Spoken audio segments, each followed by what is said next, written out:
లేవడంతోటి హడావిడి లేకుండా హాయిగా ప్లెజెంట్‌గా మనకంటూ కొంచెం టైం ఉంటే ఎంత బావుంటుంది. చాలా హాయిగా ఉంటుంది. వెదర్ కూడా చేంజ్ అవ్వటం వలన పొద్దున్నే లేచి మేడ పైన కొద్దిసేపు అట్లా టైం స్పెండ్ చేస్తుంటే చాలా బావుంటుంది.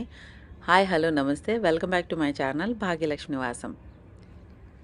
ఈరోజు మార్నింగ్ అంటే ఈ మధ్య పిల్లలకి ఎగ్జామ్స్ స్టార్ట్ అవ్వడం వలన పొద్దున్నే లంచ్ బాక్స్‌లు లేకపోతే బ్రేక్‌ఫాస్ట్‌లు చేయాల్సిన అవసరం ఉండట్లేదు. కొంచెం లేట్‌గానే స్టార్ట్ చేస్తున్నాను.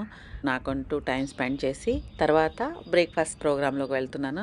8:30 నుంచి 9:30 లోపు బ్రేక్‌ఫాస్ట్ చేసేస్తే సరిపోతుంది మా వాళ్ళకి. సో, ఈలోపు కొద్దిసేపు వాకింగ్ కూడా అయిపోతుంది.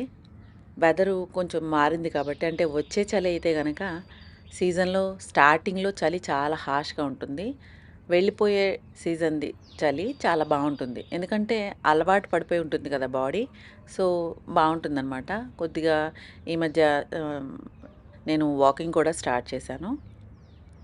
అంత క్రితం అయితే ఇంట్లోనే ఏదో ఒక 2, 3 రౌండ్‌లు అయిపోయేది. బాల్కనీలో లేకపోతే మేడ పైన గానీ. ఇప్పుడు కొంచెం బయట కూడా వాక్ చేసేంత బావుందనమాట. వెదర్ పొద్దున్నే అంత చలిగా లేదు. సో, వాకింగ్ స్టార్ట్ చేశాను.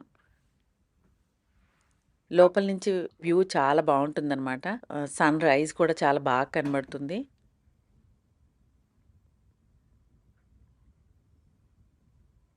ఆ తర్వాత నిదానంగా కొంచెం కొంచెంగా నా ఇంటి పనులవి చేసుకుంటూ ఉంటాను.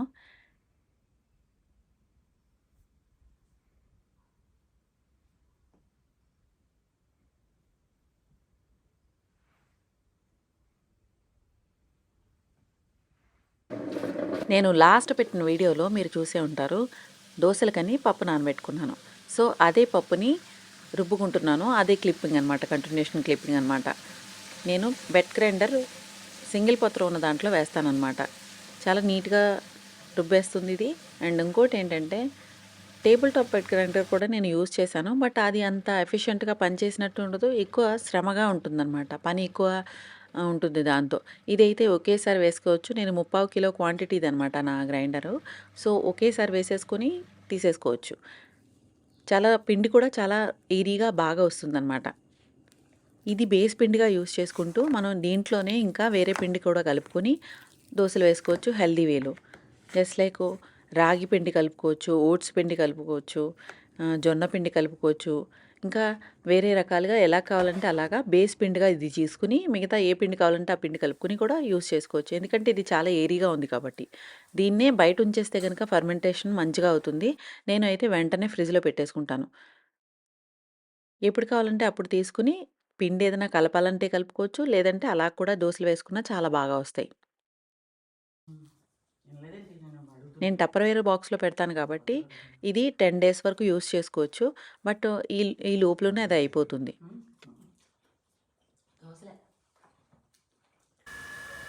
వాతావరణం 4, 5 రోజుల నుంచి కొంచెం మబ్బు మబ్బుగా ఉంటుంది. వాన పడేలా ఉంది గానీ, అంత వాన అయితే రావట్లేదు. 2 రోజుల నుంచి అయితే తుప్పరు కూడా పడుతుంది. బట్ అంత వర్షం వచ్చేలాగా కనబడట్లేదు. బట్ వర్షం వస్తుందా అని వెయిట్ చేస్తున్నాను నేను. వర్షం వస్తే గనక మొక్కల మీద చాలా మట్టి పేరుకుపోయి ఉంటుందనమాట. సో, ఆ మట్టి మనం నీళ్లు ట్యాప్‌తో కొట్టినా గానీ, ఆ ట్యాప్ వాటర్‌లో కొంచెం కాల్షియం కంటెంట్స్ ఉంటాయి కాబట్టి, అంత క్లీన్‌గా, షైన్‌గా ఉండవు. మనం నీళ్లు ట్యాప్‌తో కొట్టిన దానికన్నా వాన నీళ్ళుతో పాటు అది క్లీన్ అయితే గనక మొక్కలు చాలా షైనీగా, చాలా హెల్తీగా బాగా కనబడతాయన్నమాట. సో, వర్షం పడితే గనక ఇదంతా కూడా చాలా నీట్‌గా అవుతుందని నేను వెయిట్ చేస్తున్నాను. ఫిబ్రవరి వచ్చేసింది కాబట్టి మొక్కలకి కటింగ్ గానీ, ప్రూనింగ్ గానీ చేసుకోవడానికి రెడీ చేసుకోవాలి. ఈ టైంలో ప్రూనింగ్, కటింగ్ మళ్ళీ కొత్తగా కటింగ్స్ పెట్టాలనుకుంటే పెట్టినా గానీ, ఈ టైంలో బాగా ఎక్కువ సక్సెస్ రేట్ ఎక్కువుంటుందనమాట. సో, ఎప్పటినుంచో ఉన్న కరివేపాకు చెట్టు, ఇంకా ఎప్పటినుంచో ఉన్న మందార చెట్టు లాంటివన్నీ కూడా మనం కటింగ్ చేసుకుంటే, ప్రూనింగ్ చేసుకుంటే హార్డ్ ప్రూనింగ్ కూడా చేసుకోవచ్చు. హార్డ్ ప్రూనింగ్ చేసుకున్నా గానీ, ఇక నుంచి చిగుళ్ళయి బాగా వస్తాయన్నమాట. ఇప్పుడు ఒక ఓ షేప్ ఇవ్వాలనుకున్న మొక్కని కూడా మనం ఈ టైంలో కట్ చేసుకుంటే గనక ఈవెన్ షేప్‌లో, కరెక్ట్ షేప్‌లో బాగా ఎదుగుతుందనమాట. అండ్ అడేనియం మీరు ఇప్పటి వరకు కనుక ప్రూనింగ్ చేయకపోతే గనక ఈ టైంలో ప్రూనింగ్ చేస్తే గనక బెస్ట్ రిజల్ట్ వస్తుందనమాట.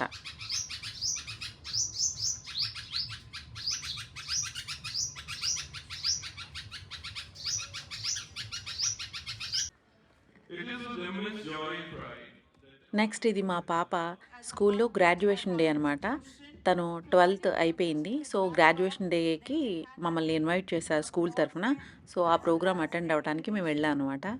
ఆ తర్వాత జూనియర్స్ నుంచి ఫేర్‌వెల్ పార్టీ కూడా అటెండ్ చేసింది సిరి.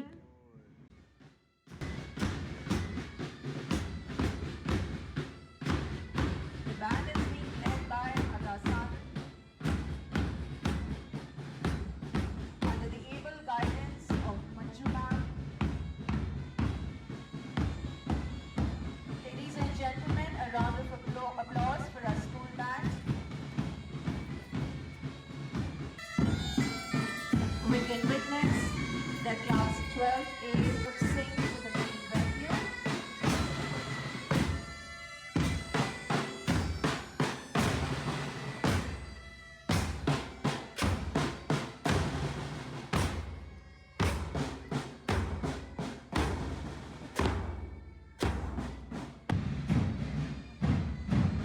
Please join your hands as we welcome class 12B and musical beats.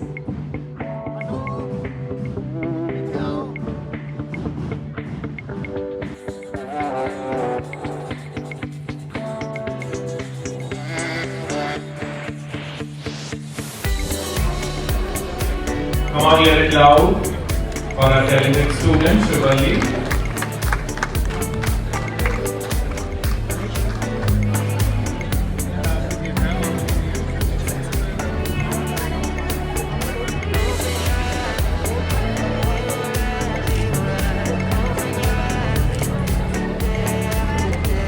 Ganesh Kumawat will take the place now.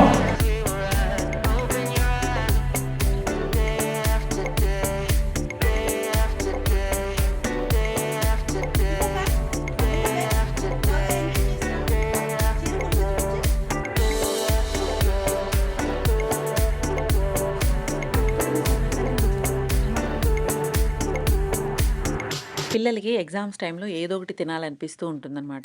అప్పుడు అలాంటప్పుడు అవి ఇవి చిల్లరగా తినే కన్నా మంచి హెల్తీ ఫుడ్ ఏదైనా ఇస్తే గనక ఇష్టంగా తింటారు. ప్లస్ ఇష్టంగా తినేలా మనం చేస్తే గనక అది ఇంకా మంచిది. సో, నేను ఇంట్లోనే క్యారెట్ కేక్ చేశాననమాట. అది కూడా బాదం మిల్ యాడ్ చేసి. సో, ఇది హెల్తీ కాబట్టి నేను ఇంట్లో చేసుకునే ప్రాసెస్‌నే మీకు పోస్ట్ చేస్తున్నాను. Hope you all like it. Half kilo క్యారెట్‌ని అరకప్పు నెయ్యిలో చక్కగా సాటే చేసుకున్నాను. నెయ్యిలో సాటే చేసుకోకపోతే గనక అది కొంచెం పచ్చివాసన వస్తుందనేసి నేను అలా ఫ్రై చేయాల్సొచ్చింది. ఆ తర్వాత 1 ½ కప్పు షుగర్ యాడ్ చేశాను.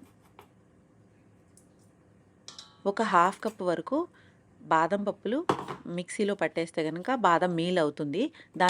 అది కూడా యాడ్ చేసుకోవాలి దీంట్లోనే. ఒక 2 కప్పుల వరకు మైదా పిండి యాడ్ చేస్తున్నాను. మైదా పిండి కాకుండా మనం గోధుమ పిండి కూడా వేసుకోవచ్చు. బట్ ఏంటంటే ఆల్రెడీ హెల్తీగా ఉండడం గురించి మనం క్యారెట్ యాడ్ చేసుకున్నాం. తర్వాత బాదం మీల్ యాడ్ చేసుకున్నాం. దాన్ని కాదని మళ్ళీ మనం గోధుమ పిండి యాడ్ చేస్తే గనక కేక్ కొంచెం డెన్స్‌గా అయిపోతుందనమాట. అంత ఫ్లఫీగా ఉండదు. సో, దానివల్ల కొంచెం అది గోధుమ పిండి అవాయిడ్ చేసి మైదా పిండినే యాడ్ చేశాను నేను. అండ్ ఇంకా కేక్‌లో నార్మల్‌గా మనం బేకింగ్ సోడా, బేకింగ్ పౌడర్ వేసుకొని వెనిల్లా ఎసెన్స్ యాడ్ చేసుకుంటాం కదా! అలాగే అవి కూడా యాడ్ చేసుకొని మీకు అంటే నేను క్వాంటిటీ చెప్పట్లేదు. నేను క్వాంటిటీ కొంచెం ఎక్కువగానే చేసుకున్నాను. సో, దానివల్ల మీకు నేను ఇంట్లో చేసుకునే ప్రాసెస్‌నే చేస్తున్నాననమాట. ఒక 2 కప్పుల వరకు మైదా పిండి యాడ్ చేసుకున్నాను. తర్వాత హాఫ్ కిలో క్యారెట్‌ని నెయ్యిలో వేయించాను కదా! హాఫ్ కప్‌తో. హాఫ్ కప్పు సరిపోదనుకుని ఇంకొక హాఫ్ కప్పు నెయ్యి యాడ్ చేశాననమాట. తర్వాత ఇది విస్కింగ్ మిషన్‌లో పెట్టేసిన తర్వాత అర డజన్ కోడిగుడ్లు కంటిన్యూ కొట్టుకుని బాగా మంచి మిక్చర్ బాగా బ్లెండ్ అయ్యేలాగా చేసుకున్న తర్వాత బేకింగ్ ట్రేలోకి తీసేసుకున్నాను. 175 డిగ్రీ సెల్సియస్‌లో 40-45 మినిట్స్ వరకు బేక్ చేసుకున్న తర్వాత కేక్ చాలా మంచిగా బేక్ అయింది. ఇది బాదం పప్పులు, బాదం మీల్ ఏస్తాం కాబట్టి చాలా మంచి ఫ్రేగ్రెన్స్‌తో చాలా టేస్టీగా ఉంది కేకు. మీరందరూ కూడా ట్రై చేయండి. సీజన్ వెళ్ళిపోతున్న టైంలో క్యారెట్స్‌తో ఇలా చేస్తే గనక బావుంటుందనేసి నేను ఇలా ట్రై చేశాను. ఇదే బ్యాటర్‌ని మనం మఫిన్స్ మౌల్డ్‌లో వేసుకొని మఫిన్స్‌లా కూడా చేసుకోవచ్చు. చాలా బావుంటుంది. చిన్న చిన్న పిల్లలకి చిన్నగా అలా మఫిన్ లాగా ఇస్తే గనక ఇష్టంగా తింటారు. ఇది పెద్దవాళ్ళు కూడా తినొచ్చు. టీ టైమ్ స్నాక్ లాగా కూడా ఉంటుంది. పిల్లలు కూడా ఎగ్జామ్స్ టైంలో ఇలాంటివి తీస్తే గనక ఇష్టంగా తింటారు. ఇదండి నా వీడియో. మీ అందరికీ నచ్చిందని అనుకుంటున్నాను. Thank you for watching. Happy gardening, happy home making. Next వీడియోలో మళ్ళీ కలుద్దాం.